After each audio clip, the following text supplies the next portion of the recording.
আজকে একটু বাজার করলাম, তো বাজার শেষে সব জিনিসগুলো প্রসেস করে ফ্রিজ আপ করা এবং আজকের জন্য যা রান্না হবে সেটা রান্নার জন্য প্রিপেয়ার করা, আর কিছু ফুড আছে সেগুলো প্রেপ করে রেখে দিলাম।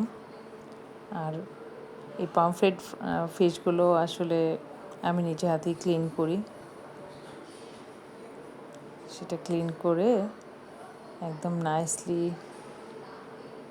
খুব প্রসেস করা হলো, করে সব ধরনের স্পাইস দিয়ে হলুদ, জিরে, ধনিয়া, তারপর অল পারপাস একটি স্পাইস আছে সেটা, সব ধরনের মশলাগুলো দিয়ে খুব ভালো করে মেখে নিলাম স্পাইসগুলো।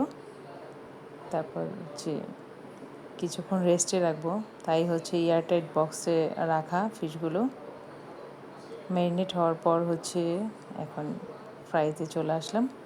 ফ্রাই করা হবে। ফ্রাই হতে হতে আমি একটু সালাদ প্রিপেয়ার করে নিই।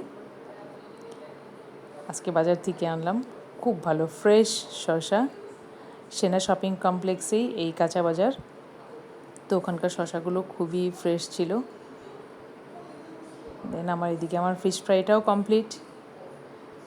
এখন সালাদ দিব, লেবু, কাঁচামরিচ, যেটা না হলেই নয়, সব কিছু দিয়ে সুন্দর করে রেডি করে খুব নাইস ইয়াম্মি একটা প্ল্যাটার, একদম বাঙালি ভোজ।